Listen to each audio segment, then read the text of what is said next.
지난주 우리는 하나님의 선한 손이 어떻게 움직이고 또 하나님의 선한 손이 어떻게 그 일을 이루어 가는지를 보았습니다. 자, 하나님의 선한 손은 어떻게 움직이느냐? 두려움이 있는데 그 두려움 앞에 우리를 서게 하십니다. 그 모든 두려움들을 다 없애고 나서 너 서 이렇게 하지 않으세요. 모든 염려와 걱정, 불안과 근심을 다 해결하고 나서 이제 됐지, 그러니까 여기 서, 이러지 않으세요. 진짜 착각하시면 안 됩니다. 하나님의 선한 손은요, 두려움이 있지만 두려움을 안고 그 두려움 앞에 서게 하셔요.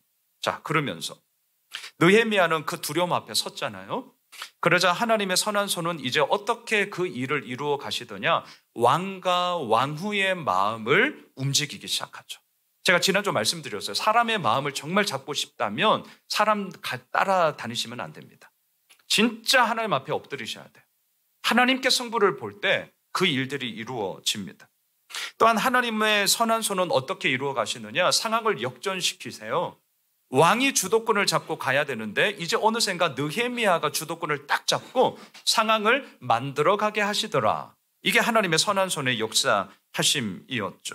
자, 그러면서 자막을 한번 보십시오.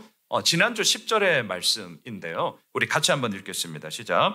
호른 사람 산발락과 종이었던 암몬 사람 도비야가 이스라엘 자손을 흥왕하게 하려는 사람이 왔다 함을 듣고 심히 근심하더라. 자, 하나님의 선한 손은 또한 어떻게 일을 이루어 가시더냐? 믿지 않는 사람들에게도 하나님의 흥왕케 하는 사람이 왔다. 이것을 지금 얘기를 하며 그 사람을 세우고 있더라는 것이죠.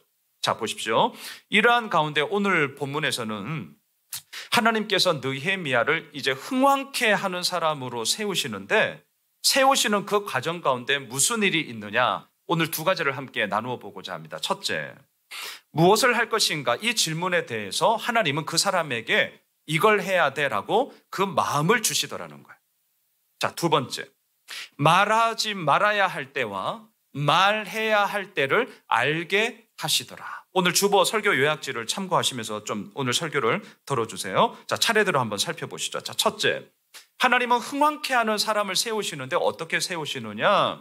무엇을 할 것인가? 여기에 대해서 하나님은 그 사람의 마음에 분명한 답을 주세요. 자, 오늘 본문 11절로 가보시죠. 같이 읽읍시다. 시작.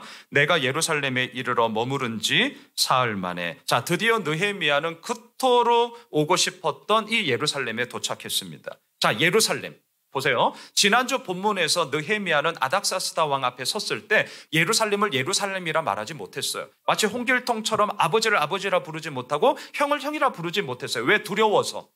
그래서 뭐라고 얘기했습니까? 내 조상의 묘실이 있는 성읍에 나 가도 될까요? 라고 삥 돌려서 아주 완곡하게 얘기를 했죠. 그런데 오늘 보면 11절에 뭐라고 합니까? 내가 예루살렘에. 자, 지금 느껴지세요? 예, 성경을 읽으실 때 이런 부분들을 여러분들이 보셔야 돼요. 이제는 내 조상들의 묘실이 있는 성읍이라고 완곡하게 말하지 않아요. 이제는 예루살렘이라고 아주 당당하게 얘기하고 있습니다. 아주 당당해졌어요. 완전히 지금 상황이 바뀌어졌죠. 느헤미야가 있던 수상궁에서 예루살렘까지의 거리는 대략 한 1600km. 그 당시 교통편으로는 한 2달 정도의 먼 여정의 시간이 걸리는 거리였습니다. 얼마나 피곤했겠어요?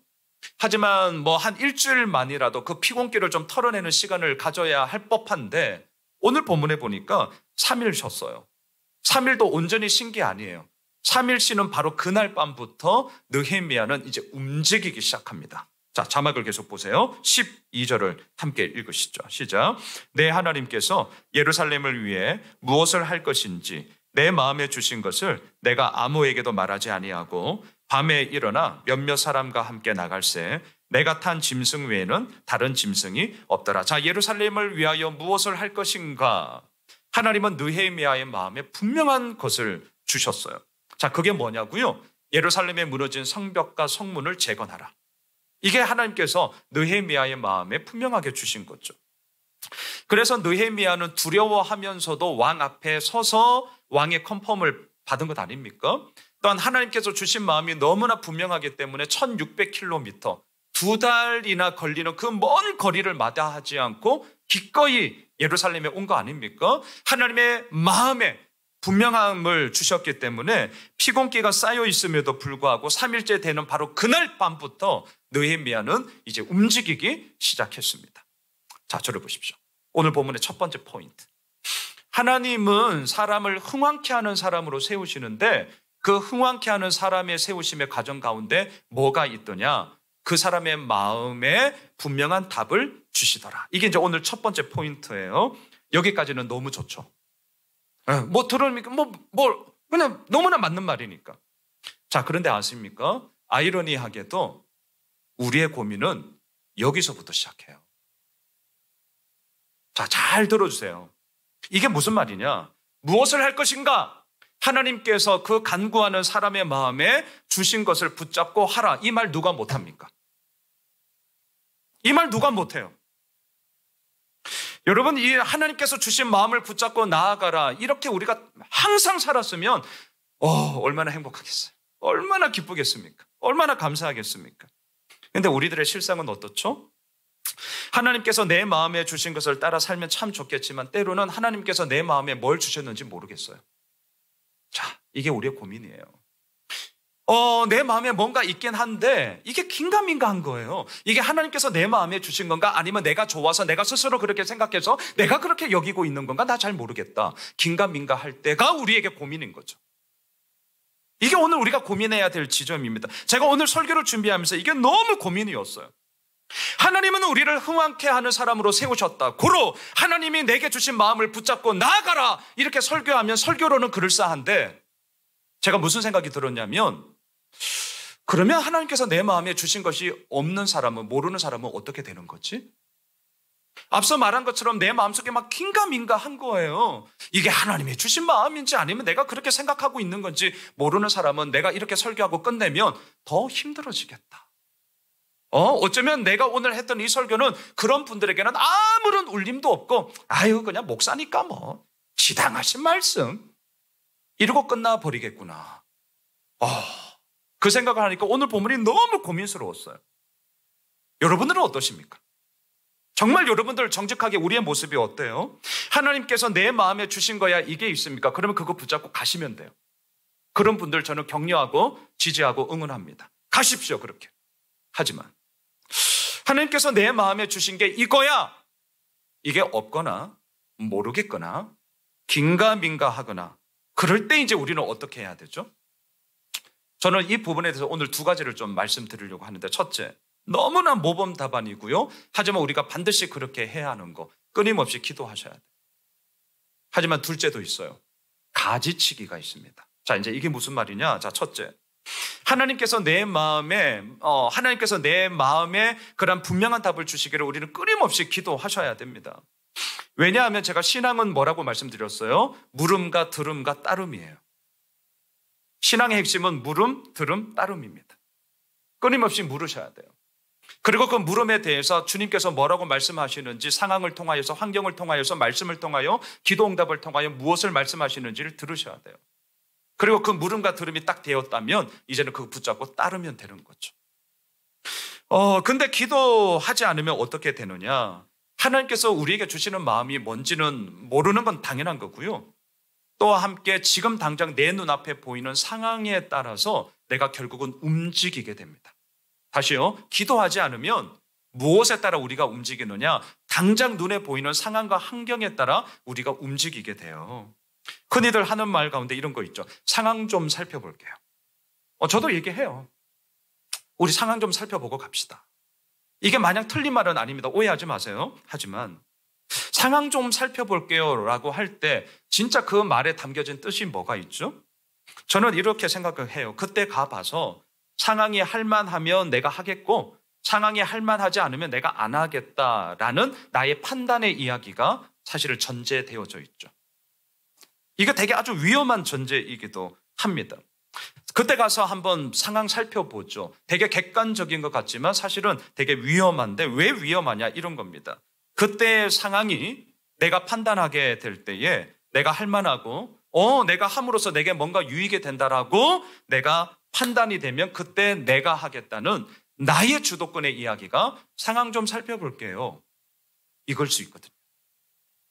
여러분, 나에게 설득이 되고 나에게 이해가 되고 내가 할 만하다고 여겨져서 내가 하게 된다면 이건 어쩌면, 되게 조심스러운 얘기지만 어쩌면 믿음이 아닐 수 있습니다.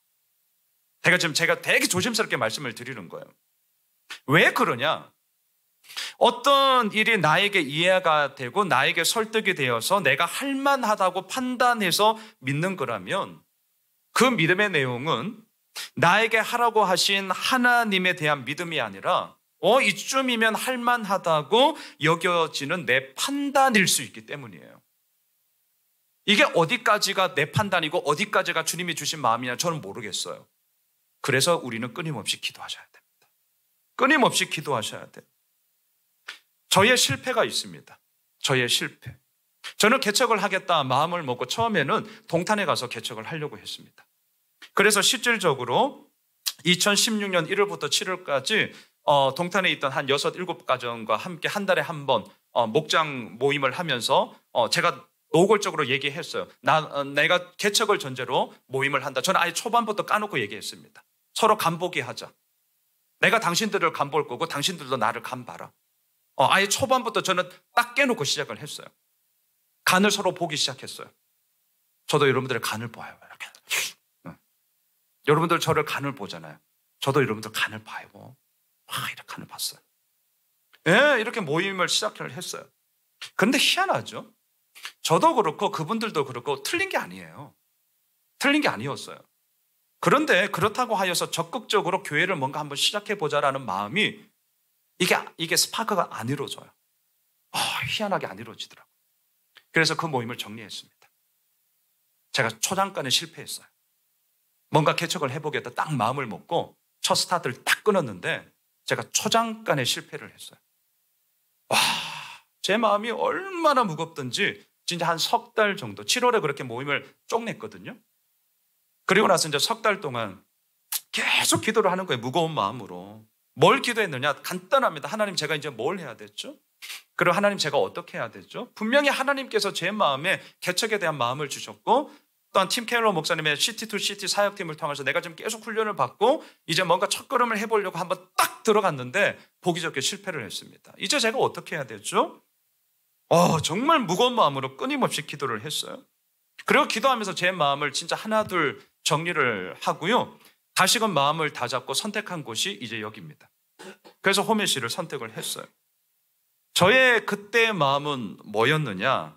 여기는 어떨까? 제가 상황과 환경을 정말 재보지 않았습니다. 물론 정하고 나서 지역 조사를 했어요. 정하고 나서. 그 정하기 전에 여기가 어떤 곳이지? 제가 저의 문제가 있었기 때문에 상황과 환경에 대해서 제가 재보지를 않았습니다. 그리고 일부 예배, 지금 이 자리에 우리가 개척을 하면서 함께 하셨던 우리 형제 자매님들이, 멤버들이 계세요. 제가 그 어느 누구에게도 나랑 같이 교회를 세웁시다라고 먼저 제안을 했거나 붙잡은 사람이 단 한 사람도 없습니다. 저 단 한 사람도 그렇게 말하지 않았어요. 근데 제가 그렇게 한 이유가 있습니다. 그 이유가 뭐냐면 하나님께서 분명히 나에게 개척을 하라는 마음을 진짜 주셨거든요. 제가 몇 번 말씀을 드렸잖아요. 빌립보서 2장 22절. 그래서 내가 뭘 해보려고 막 했는데 보기 좋게 초장간에 실패를 맛보았다는 거죠. 정말 마음 힘들었거든요. 그래서 이번만큼은 하나님께서 하시는 것을 내가 보고 싶다. 정말이었어요. 내가 앞서지 말자. 이번만큼은 하나님께서 하시는 것을 내가 보고 싶다. 저 개척 멤버 모으려고 사람 만나러 다니지 않았습니다. 정말 사람 만나러 다니지 않았어요. 하나님 앞에 더 엎드렸고요. 하나님 앞에 더 기도했고요. 하나님 앞에 더 매달렸습니다. 그러면서 오늘 여기까지 하나님은 함께할 사람들을 이렇게 붙여주셨고 예수호밀실 교회가 오늘 여기까지 오게 된 겁니다. 자, 여러분, 무엇을 할 것인가? 하나님께서 내 마음에 주신 것을 하라. 이렇게 하려면 우리는 끊임없이 기도하셔야 합니다. 정말 기도하셔야 돼요. 그리고 기도하는 것 가운데 내 마음에 이거야 라고 딱 잡히는 게 있다면 그거 붙잡고 가십시오. 자, 하지만 둘째, 내가 아무리 기도했는데도 없어. 이럴 때 있습니다. 긴가민가해. 이럴 때가 어쩌면 더 많아요. 이럴 때 어떻게 해야 되느냐? 가지치기를 하십시오. 자, 가지치기. 이게 무슨 말이냐? 뭘 해야 될지 모를 때가 있잖아요. 그럴 때는 내가 예수 믿는 사람으로서 응당해야 할 것을 하고 하지 말아야 할 것을 가지치면서 오늘 내게 주어진 삶에 충실하시면 돼요. 저희 큰아들이 고1이에요. 앞으로 뭘 해야 되나 고민해요. 우리 아이들 생각이 있습니다, 여러분. 고민하고요. 본인만큼 더 고민하고 걱정하는 게 어디 있겠어요. 그런데 아직 내 꿈은 이거야. 아빠, 나는 이걸 정해서 나는 이제 살아갈 거야. 아직은 없어요. 저는 지극히 아비로서 정말 새벽마다 우리 아들들 위해서 기도합니다. 하나님 보여달라고. 하나님 말씀해달라고. 그러면서 아들에게 제가 이렇게 얘기를 해요. 세준아, 기도해. 기도해. 그런데 기도했는데도 아무런 마음이 없을 때가 있어. 진짜 모를 때가 있어. 그럴 때 있더라. 아빠도 있더라. 그러면 그때는 어떻게 해야 되느냐? 너 예수 믿지? 너 학생이지? 너 예수 믿는 사람으로서 학생으로서 지금 응당해야 할 일을 하고 하지 말아야 할 일은 가지치면 돼. 하지 마. 그리고 그렇게 네가 오늘 주어진 일에 대해서 충실하게 예수 믿는 사람으로서 학생으로서 그렇게 살아. 그렇게 가. 그러면 반드시 하나님께서 네가 가야 할 길을 보여주실 그때가 와. 그러면 그거 붙잡고 가면 돼. 아빠 그거 위해서 기도할게. 저 아들한테 그렇게 얘기합니다. 성도님들에게도 동일하게 저는 오늘 말씀드리고 싶어요. 기도하는데도 뭔가가 잡히지 않잖아요. 자, 그럴 때 어떻게 하시느냐? 가지치기 하십시오. 내가 예수 믿는 사람으로서 해야 할 일을 하십시오. 하지만 하지 말아야 할 일은 하지 마세요. 하지 마세요. 그러면서 오늘 나에게 내가 있어야 할 자리, 그리고 오늘 내가 해야 할 그 자리를 충실히 지키십시오. 저는 확신합니다. 반드시 하나님께서 보여주실 때가 있고 말씀하실 때가 있고 이거구나. 그때가 와요. 반드시 오더라고요. 여러분, 오늘 첫 번째 흥황케 하는 사람, 하나님은 어떻게 하시느냐? 그 사람의 마음에 분명한 답을 주세요. 하지만 그 답이 없다면 나는 아닌가 봐 이러지 마시고요. 가지치기 하시면서 또한 내가 해야 될 그 자리 속에 하나님께 계속해서 끊임없이 물으면서 나아가시면 됩니다. 두 번째, 하나님은 우리를 흥황케 하는 사람으로 어떻게 세우시느냐? 말하지 말아야 할 때와 말해야 할 때를 알게 하세요. 자, 오늘 본문 보시면 느헤미야는 하나님께서 자신의 마음에 주신 것을 아무에게도 말하지 않았습니다. 그리고는 수행원 몇 사람과 함께 예루살렘의 형편이 어떠한지를 직접 눈으로 확인하고 있습니다. 자, 13절로 가보십시오. 우리 같이 한번 읽으실까요? 시작. 그 밤에 골짜기 문으로 나가서 용정으로 분문에 이르는 동안에 보니 예루살렘 성벽이 다 무너졌고 성문은 불탔더라. 밤에 움직였어요. 왜? 사람들의 눈에 띄지 않으려고. 그리고 이 느헤미야 일행이 움직이는 동선 역시 사람들이 많이 다니는 곳이 아닙니다. 자, 골짜기 문은 어디냐? 예루살렘 성에서 흰놈의 골짜기라는 곳으로 가는 그 출입문입니다. 용정, 용의 우물이라는 뜻이고요. 분문, 이건 너무 고상하게 해석해 놓은 겁니다. 제가 그냥 원어 직역으로 리얼하게 얘기하면 똥문이에요. 똥문. 또는 공동개혁 성경에는 거름문 이런데 이거 똥문이에요. 똥문. 자, 이 왜 똥문이냐? 골짜기 문에서 대략 한 500m 떨어진 곳인데 사람들이 쓰레기 버리고 또한 제사 드리고 나서 짐승의 분비물이 있잖아요. 그 분비물을 처리할 때 이 똥문을 지나가서 버렸습니다. 그래서 분문 되게 고상하게 해석해 놓은데 나중에는 이런 거 좀 고쳤으면 좋겠어요. 똥문. 너무 우리가 고상 떨고 자빠지고 있어요. 뭐가 우리가 그래 고상합니까? 똥문이에요, 똥문. 똥문 지나간 거예요. 왜 이를 갔냐고요? 사람들 눈에 안 띄려고. 그래서 이 동선을 잡은 겁니다. 자, 느헤미야는 캄캄한 밤에 사람들 잘 다니지 않는 곳을 의도적으로 선택해서 지금 직접 눈으로 이렇게 확인하고 돌아다니고 있어요. 그리고는 어떻게 했느냐? 16절로 가보십시오. 자, 16절 같이 읽읍시다. 시작. 방백들은 내가 어디 갔었으며 무엇을 하였는지 알지 못하였고 나도 그 일을 유다 사람들에게나 제사장들에게나 귀족들에게나 방백들에게나 그 외에 일하는 자들에게 알리지 아니하다가, 자, 아무에게도 말하지 않았다라는 게 12절 그리고 방금 읽었던 16절 두 번 오늘 본문 반복되고 있습니다. 자, 질문하셔야 되죠. 왜 느헤미야는 말하지 않았을까요? 왜? 도대체 왜? 자, 느헤미야는 자신이 하려는 일에 대해서 너무너무 말하고 싶었을 것입니다. 왜냐하면 예루살렘에 온 건 고향에 놀러 온 게 아닙니다. 예루살렘에 온 건 무너진 성벽과 성문을 재건하라는 하나님께서 주신 마음이 너무나 분명했기 때문에 빨리 이 비전을 사람들과 나누고 싶었을 것이고, 또한 이 비전을 딱 제시하고 난 다음에 드라이브를 딱 걸어서 이걸 우리가 이루어 가야 된다라고 독려하면서 이제 앞장서고 싶었을 거예요. 우리도 이러지 않겠습니까? 제 마음도 이럴 때가 있거든요. 그런데 느헤미야는 하나님께서 자신에게 주신 비전이 너무나 분명함에도 불구하고 지금 아무에게도 말하지를 않는다는 거죠. 이게 말씀을 묵상하면서 너무 궁금했어요. 왜 이러지? 나 같으면 빨리 말해가지고 빨리 일하자고 독려하면서 드라이브를 딱 걸을 텐데, 그거 위해서 왔는데 뭐 하는 거지? 왜 이랬을까? 왜 말하지 않았을까? 그러다가 저는 이렇게 한번 정리를 해보았습니다. 그거 이유는 뭐냐? 하나님께서 자신의 마음에 주신 것을 남들에게 말하기 전에 먼저 자기 스스로 자신의 몸으로 체득하고 구체화하는 과정을 거치기 위해서였습니다. 다시요. 남들에게 말하기 전에 하나님께서 주신 마음이 나에게 먼저 적용되어지고, 나에게 먼저 구체화가 되어지고, 나에게 먼저 이것이 실제가 되어지는 그 시간을 가지기 위함이었다는 거죠. 여러분, 아무리 내가 하는 말이 맞다고 해서 그 맞는 말이 모든 곳에 다 적용되지 않습니다. 착각하시면 안 돼요. 내가 하는 말이 틀려서인가? 아니요, 맞아요. 진짜 맞아요. 근데 희한하죠? 내가 하고 있는 그 맞는 말이 어떤 상황에서는 이게 안 맞는 말이 돼요.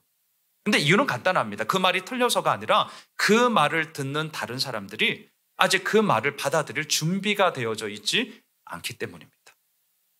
그래서 어떻게 해야 되느냐? 우리가 하는 말이 있죠. 조급해하지 마. 야, 서두른다고 다 되는 거 아니야. 우리 그 얘기 하잖아요. 맞아요, 그 말. 아무리 좋은 비전이라 할지라도 그 이루어가는 과정 속에 조급하고 서두르게 된다면 그것은 자칫하면 비전이 아니라 망상이 될 수 있습니다. 이게 참 우리들에게 쉽지 않은 이야기임에 분명해요. 제가 오늘 주보 칼럼에도 설교의 내용들을 오늘 좀 실었는데, 지난주 주보 간주로 재직 임명 동의서가 간주로 나갔잖아요. 제가 재직 명단을 쭉 정리를 하면서 제 마음에 들었던 생각이 있습니다. 하나님은 정말 예수 호메실 교회를, 또한 양순원 목사의 목회에 대해서 진짜 막중한 책임을 주시는구나, 이런 생각이 들었어요. 왜냐하냐? 이유는 간단해요. 우리 교회 작년 성도들의 비율을 쫙 보니까 소위 중직자 비율이 30%예요. 30%. 다른 교회가 어떠냐? 제가 구체적으로는 잘 모르겠어요. 하지만 제가 생각하기에 또한 4년 3개월 된 이 교회의 그 모든 모습 속에 이 비율이 꽤 높아요. 비율이 꽤 높습니다. 자, 그러면서 제 마음속에 어떤 마음이 들었느냐? 두 가지 마음이 딱 든 거예요. 첫째, 예수 호메실 교회가 그래도 건강한 교회로서 지금 잘 가고 있구나. 제가 이 마음이 제일 먼저 들었어요. 왜냐하면 건강한 교회에 대한 목마름을 해결하고자 여전히 많은 분들이 힘들어 하시는데, 하나님께서 그러한 목마름을 바로 여기에서 해결하라고, 그 갈증의 목마름을 풀어라고 하나님께서 여러분들을 보내주신 거 아닙니까? 제가 오라고 한 분이 없잖아요. 네, 하나님께서 여러분들을 한 분 한 분을 보내주셨기 때문에 그래도 예수 호메실 교회가 건강한 교회로 지금 가고 있구나. 제가 이 마음이 딱 들었어요. 하지만 두 번째, 만만치는 않겠구나. 제 솔직한 마음입니다. 만만치는 않겠구나. 이 마음이 또한 들었어요. 왜? 이미 각자의 옷을 입고 이곳에 다 오셨거든요. 그 옷이 틀린 게 아니에요. 그 옷이 틀린 게 아니에요. 저는 기꺼이 존중합니다. 하지만 예수 호메실 교회는 이제 만 4년 3개월 된 어린아기예요. 아이들 다 키워보셨잖아요. 우리 김은수 전도사님 딸 세빈 나이. 이제 5살짜리. 근데 구성원들은 신앙생활을 한 지 수십 년 된 분들이 이곳에 다 왔다는 거죠. 그러니까 어떠냐? 때로는 내가 입고 있는 옷을 어린아이한테 입히려고 할 때가 있어요. 그럴 수밖에 없어요. 자, 마치 골리앗과 싸우러 나아가는 다윗에게 사울의 갑옷을 입히려고 했잖아요. 근데 어떻습니까? 그 사울의 갑옷을 입고 나갔다면 다윗은 글쎄요, 이겼을까요? 물론 하나님이 승리케 하신 전쟁이지만 정말 마음대로 자신에게 주신 마음을 가지고 하지는 못했을 거다. 어쩌면 제대로 싸워보지도 못했을 거다. 그렇지 않겠습니까?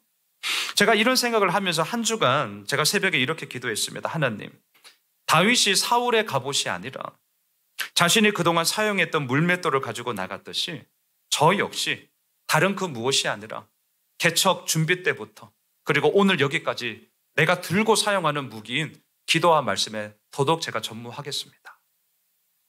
네, 제가 한 주간 내내 기도했던 요지가 그거예요. 여러분, 말하지 말아야 할 때가 있어요. 그때는 언제냐? 하나님께서 내 마음에 주신 것이 있잖아요. 하지만 남에게 먼저 말하기 전에 그것이 나에게 먼저 적용이 되어야 할 바로 그때입니다. 나에게 적용이 되어야 돼요. 내가 체득되어야 돼요. 내가 그것에 대해서 온전함을 가져야 돼요. 그런데 내가 그렇게 하지 않으면서 말만 뻔지르르게 한다? 그게 안 된다는 것이 말을 하고 있는 설교자인 목사가 수십 년을 경험하면서 제가 경험한 겁니다. 말대로 되지 않아요. 그 사람의 마음을 보죠. 그 사람의 정신을 봐요. 그 사람의 생각을 보더라. 예수오미술교회가 여기까지 왔어요. 뭘 볼까? 물론 표면적으로는 저의 설교를 보겠죠. 하지만 저의 설교에 담겨져 있는 양순원 목사의 정신을 보는 거 아닙니까? 이 교회를 통해서 무엇을 읽어 나가고자 하는 그 생각을 보는 거 아닙니까?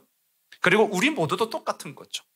그것에 대한 온전함을 우리가 가지고 나아갈 때에 하나님께서 이루어 가시죠. 한편 당당하게 말해야 할 때도 있어요. 말해야 할 때. 자, 여러분 자막을 보십시오. 오늘 보면 17절로 가보십시오. 자, 17절 같이 읽읍시다. 시작. 후에 그들에게 이르기를 우리가 당한 공경은 너희도 보고 있는 바라. 예루살렘이 황폐하고 성문이 불탔으니 자, 예루살렘 성을 건축하여 다시 수치를 당하지 말자 하고 후에 얼마나 시간이 지났는지 모르겠어요. 하지만 오랜 시간은 아니었을 겁니다. 분명해요. 그동안 아무 말 하지 않았던 느헤미야는 이제 너무나 당당하게 말하기 시작합니다. 자, 이제 예루살렘 성문과 성벽을 재건하자. 너무나 당당해요. 여러분, 느헤미야가 이렇게까지 당당하게 말할 수 있었던 이유가 있습니다. 이유가 있어요. 그게 뭐냐? 그들의 문제가 우리의 문제로 느헤미야의 마음 가운데 들어왔기 때문입니다. 자, 이게 무슨 말이냐? 17절을 다시 한번 잘 보세요. 자, 17절 잘 보세요. 후에 그들에게 이르기를 우리가 당한 공경은 너희도 보고 있는 바라. 자, 여기서 끊을게요. 자, 그들은 누구죠? 예루살렘에 살고 있는 백성들이죠. 느헤미야는 지금 그들을 도와주기 위해 왔어요. 그렇죠? 도와주기 위해. 하지만 하나님이 자신의 마음에 주신 것을 자기 몸으로 체득하고 구체화하는 그 시간을 통하여서 이제는 어떻게 되었느냐? 그들의 문제를 도와주는 제3자에서 이제는 우리의 문제를 풀어가는 당사자로 바뀌었어요. 다시요. 그들의 문제를 도와주는 제3자가 아니라 우리의 문제를 풀어가자는 당사자로 입장이 완전히 바뀌었습니다. 그리고 이때 이제 느헤미야는 당당하게 하나님께서 주신 비전 그 마음을 외치면서 우리가 함께 나아가자 이렇게 외치고 있어요. 저는 이 말씀을 묵상하면서 이게 생각이 났습니다. 제가 교회를 개척하고 4년이 지나면서 알게 된 게 있어요. 목사님, 교회 개척하세요? 제가 도와드릴게요. 고맙죠? 네, 고마워요. 얼마나 고마운 얘기예요? 하지만 아십니까? 교회는 도와주는 자로 세워지는 게 아니라 함께 하는 자로 세워져요. 저희 교회는 저의 친인척이 아무도 없습니다. 저의 친인척이 아무도 없어요. 보통 개척하면 어떻게 하죠? 주변에도 아시잖아요. 사람이 없으니까 친인척 다 끌어모으는 거죠. 제일 쉬운 방법. 하지만 제일 마음 아픈 방법 될 수 있어요. 네. 저희 교회는 저희 친인척이 없어요. 저희 부모님 개척하고 한 달에 한 번 초창기에 좀 왔다가 이제 코로나 때는 또 기저질환자라서 아마 지금 온라인으로 보고 계실 건데 제가 말씀드렸어요. 우리 교회 오지 마. 딴 교회 가! 엄청 섭섭해 하실 거예요, 지금. 이미 얘기했어요. 우리 교회 오지 마셔. 아들 도와준다고 오지 마셔. 다른 교회 가셔. 여동생 네외가 서울 구로에 살아요. 얼마 안 걸려요. 이 친구들도 똑같아요. 자, 제가 왜 그런 얘기를 했느냐 보세요. 아들이 힘들어할까 봐 도와주기 위해서. 그 마음. 저도 이제 새 아들 키우니까 무슨 마음인지 너무 알아. 오빠가 힘드니까 도와주기 위해서. 너무 좋은 마음이죠. 하지만 제가 알게 된 게 있어요. 이 생각이 출발점이 되어 신앙생활을 하잖아요. 제가 예언할까요?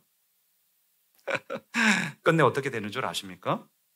하나님과의 친밀한 사귐이 이루어지는 신앙생활이 아니라 첫 단추가 도와주기 위한 것으로 시작했기 때문에 구제 생활로 끝나요. 그리고 나서 어떻게 되는 줄 아세요? 언제부턴가 말씀이 안 들리기 시작할 거예요. 그리고 예배 자리에 앉았는데 뭐가 생각이 되냐? 하나님의 말씀이 나의 마음 가운데 무엇이 울려 퍼지느냐가 아니라 내가 어떻게 해야 이게 잘 되지? 어떻게 도와줘야 되지? 구제하려고 교회 오는 거 아닙니다, 여러분. 저를 구제하려고 하지 마세요. 우리 모두가 살아계신 하나님 앞에 예배하는 자로 서는 거예요. 저는 분명합니다. 저를 도와줄 필요 없습니다. 저 잘 삽니다. 걱정 마십시오. 여러분들 모두가 하나님 앞에서 예배하는 자로 서십시오. 그리고 그 마음을 가지고 저는 앞으로도 갈 거예요. 교회는 도와주는 자로 세워지는 게 아니라 그 문제가 우리의 문제가 되어서 함께하는 자, 당사자, 바로 그들을 통하여서 하나님은 교회를 세우십니다. 말씀을 정리하겠습니다. 하나님은 우리를 흥왕케 하는 사람으로 부르셨습니다. 하나님은 우리를 흥왕케 하는 사람으로 이 땅 가운데 서게 하십니다. 그리고 하나님은 우리를 통해 하나님의 흥왕케 하시는 그 일을 우리로 하여금 행하게 하십니다. 사랑하는 우리 예수오미실 가족 여러분, 우리는 연약합니다. 실수도 하고 또한 그 실수가 실패의 이야기로 너무나 마음 아파서 눈물 철철 흐를 때도 있을 겁니다. 하지만 걱정하지 마십시오. 우리를 흥왕케 하시는 하나님은 그러한 우리와 오늘도 함께 하고 계십니다. 바라기는 그 하나님만을 바라보며 또한 그 하나님만을 붙잡으며 흥왕케 하시는 그